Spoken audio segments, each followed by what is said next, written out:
Hi, everybody. Welcome to Life Stories Podcast, People Helping People. I'm Shara Goswick, your host. Today on the podcast, I chat with Jessica Bartnick, who started a nonprofit called Foundation for Choice. CHOICE is an acronym for Consider How One Individual Changes Everything. Jessica has a one-on-one mentorship program for students, lots and lots of students who need help starting in middle school, but specifically in high school and getting ready for college or whatever comes after high school. Think about when you were that age. Did you have it all figured out? Did you know every step that you needed to take to prepare for your future? Did you have a great support system? Because a lot of these students don't have that. And sometimes all they need is a little direction and encouragement and help. She shared some incredible stories of students that have gone through the program. And one of the best things about it is that it's all free. So after listening, if you know of someone who would benefit from this program, a student or even a family, if you will point them in the direction of Jessica and Foundation for Choice, I would be so happy. I would be so happy. Also, I have to say, Zoom did a really weird thing when I recorded, and I didn't realize until I edited, but my face does not show up until halfway through the interview. I have no idea why that happened, but I am there. So if you're watching this on YouTube, eventually I do pop up on there. Thanks for being here today. Hi.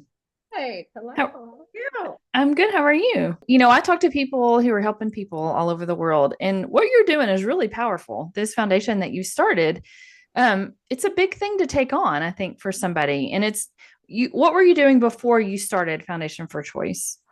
Yeah, so I was in corporate America for about 10 years, and I was in medical sales and medical management. Mm, And so I just really kind of got done, yeah, right? I kind of had a couple aha moments that put me in a place where I was like, I need to do something more. I need to do something bigger. yeah. And I believe God speaks to us in our sleep. Hmm. And what you do with that is, kind of your calling and Right. what you do, right? And I woke up one morning and I swear to you, I had this idea. I had the name Foundation for Choice. I had the acronym, like I had it all. And I was like, I have to run with this. If I don't, like Wow. something told me in my sleep to do this. Yeah. Explain to people the name and how you came up with that. Yeah, Foundation for Choice. Choice is an acronym for Consider How One Individual Changes Everything. Hmm. And that is what our organization does because we have volunteer mentors that work one-on-one with students. Yeah. And that one person changes everything for these kids. These are Wow. first generation students would not have the opportunity or access to what we provide them through our nonprofit organization and these mentors. I Yeah. mean, we are breaking the cycle of poverty for these kids for generations. That's amazing. And what ages of the students are you working? Are these high school kids? Are they college kids? Or what ages are they? Yeah, so we start sometimes in middle school Oh, wow. and we go all the way to and through college and helping them land a Wow. career. That's Yeah. incredible. Yeah. Gosh, that's so good.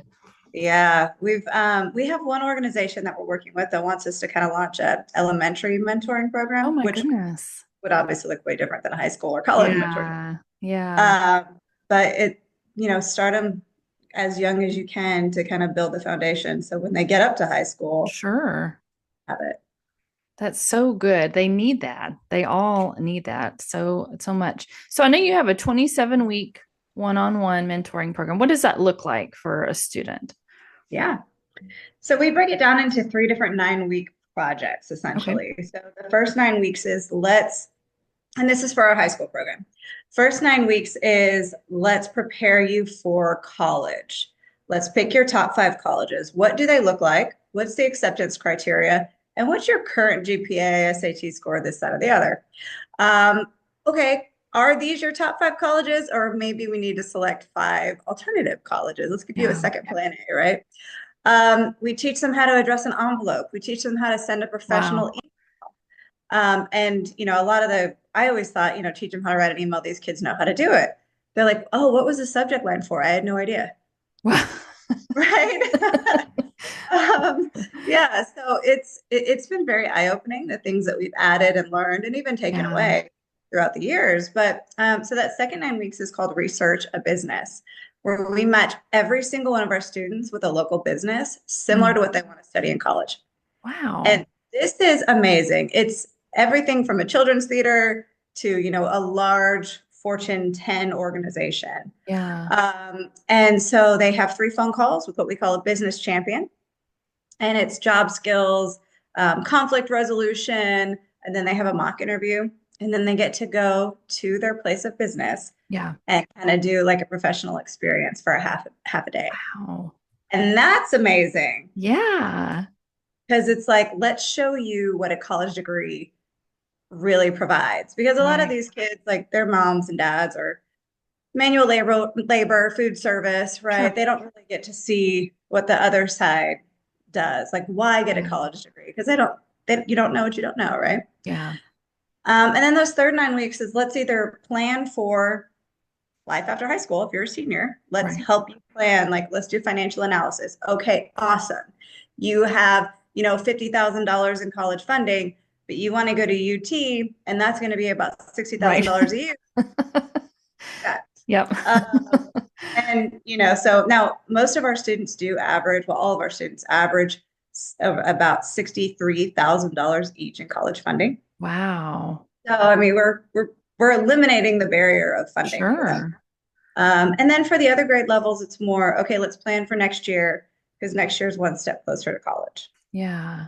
That's incredible because there's so many kids, even with two parents who work all the time and are busy and, trying to make it through. They don't always have somebody there to encourage them to do exactly what you're teaching them to do, to look at college, just to think about different things. So this is amazing. How do you pick the students that are part of this program? Do they sign up for it or how does that work? Yeah, we really rely on the schools to kind of give us, they know the students, especially at the beginning, Yeah, much better than we do. By the end, we know them pretty good, sure. right? Sure. But we really rely on them. And then we have kind of information sessions at the schools. Yeah. And it could be a group of 150 students, it could be a group of 25 students. Wow. But we give them all the information on this program. And then they apply. And Yeah. then they go through an interview with us. Hmm. And then we determine if they really are willing to put in the work because it's extra work Right. outside. Oh, yeah. So, yeah. So what are some of the challenges that these students face? Obviously, if they're going to be part of this program, they're probably going to be working hard and wanting to do, well, but what are some of the challenges that they face? Yeah.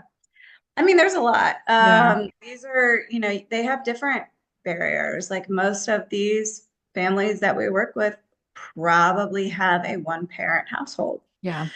There's one high school in Dallas, ISD, that has a large population of homeless kids. Mm, And homelessness is a very vague term. yeah. It doesn't essentially mean that you're living on the street. It could mean that you're couch surfing or you're living in an aunt's house or an Yeah. uncle's house or an older brother's house. Like it could mean something other than you're living with your mom or your dad. Right. And so that's a barrier. Yeah. I can tell you one story of a student. I would say this is probably the most significant barrier that we've had. Yeah. We're an 11-year-old organization, but we had one student come to us. She was a refugee from Burma, Wow. and on her way over to America, in one of the camps that they stop in, her father contracted malaria, Mm, didn't get proper medical treatment, and he contracted, and got sick, right? yeah. And he wasn't able to make it. Wow. And then her brother, and then her other sibling. Oh my goodness. And then when they finally made it to America, it was just her and her mom. Wow. They joined our program. She joined our program Yeah. and was matched with an amazing mentor who's probably mentored with us for about 10 years now. She's Oh my unbelievable. goodness. But this student got a full ride to the University of Texas in Austin Wow. for 4 years, not just one year, a Oh my 4 year goodness. ride. English was her second language, so like she had to like Wow. learn English. Got a $15,000 public speaking scholarship. Oh my gosh.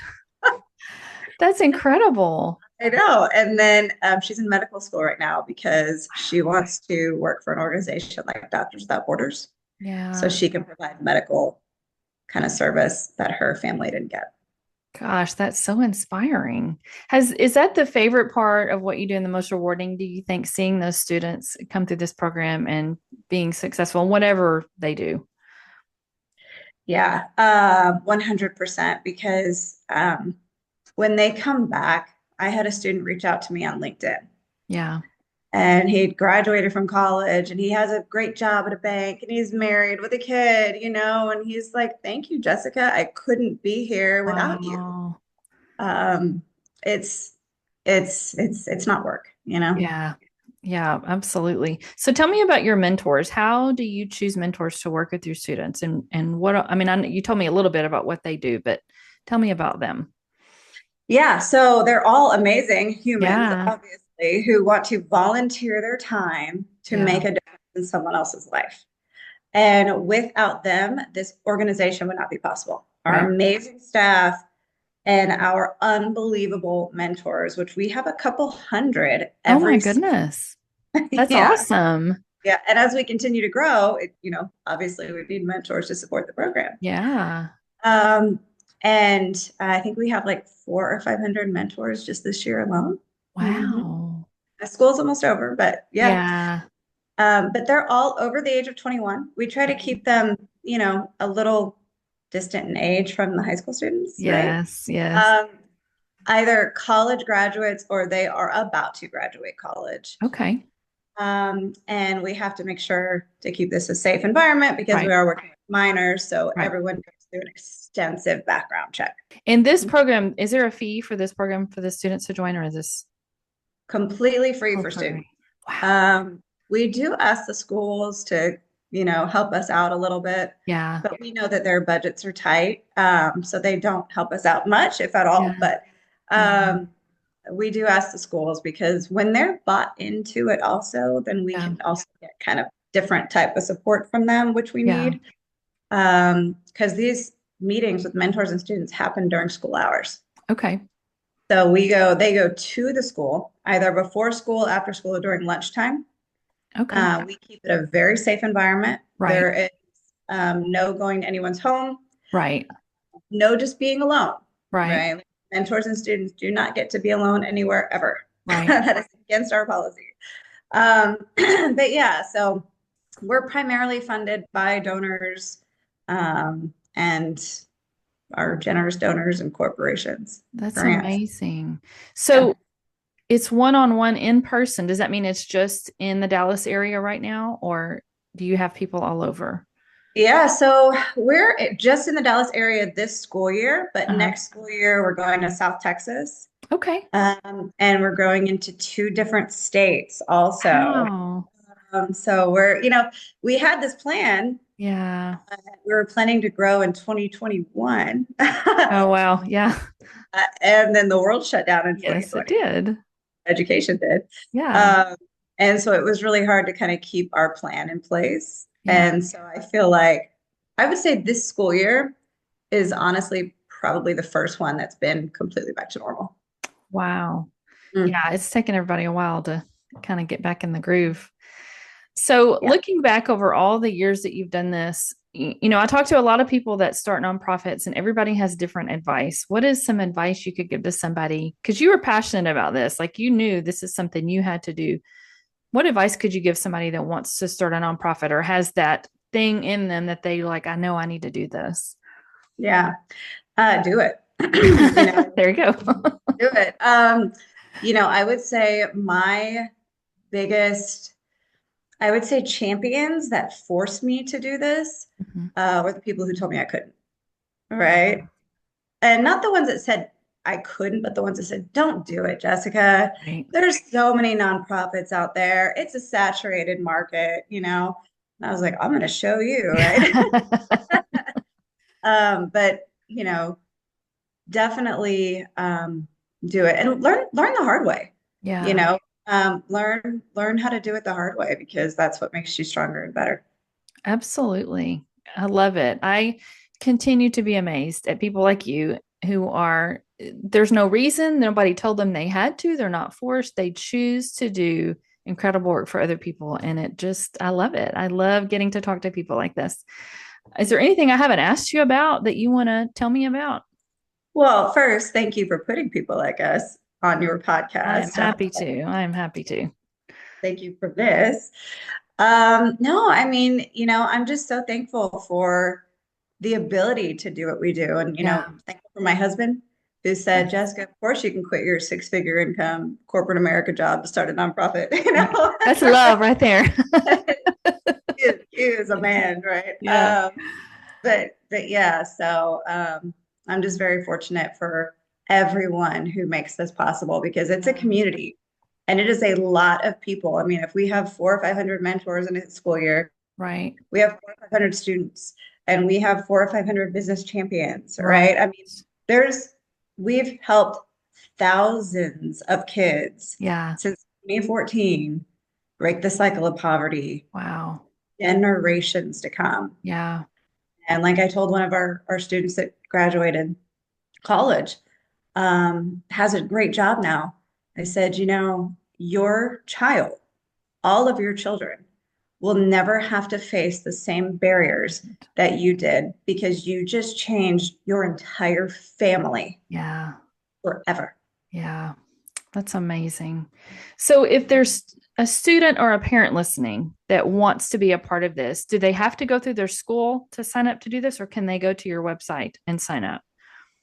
Yeah, they can go to our website, Okay. foundationforchoice.org/student apply. Okay. How students can apply. To be mentors, foundationforchoice.org/mentor. Okay.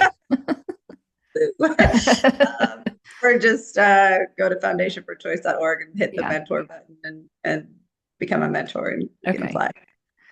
But yeah, anyone and everyone, we need you to Sure. definitely be a part of this program. And our college mentoring program, Mhm. you don't have to do face-to-face. So if you are in New York City and you want Right. to student, we can match you with a college student. And that can be your way to kind of give back. Thank you so much for sharing this with me. I'm excited about this. I get excited because when I hear people listen to the website and then go in and check in, or listen to the episode and then going and checking it out and wanting to get involved, it makes me happy. I think if one person will do it, I'm happy. So Yes, same. Thank you. yes, I appreciate you talking to me today. Thank you Alrighty. so much.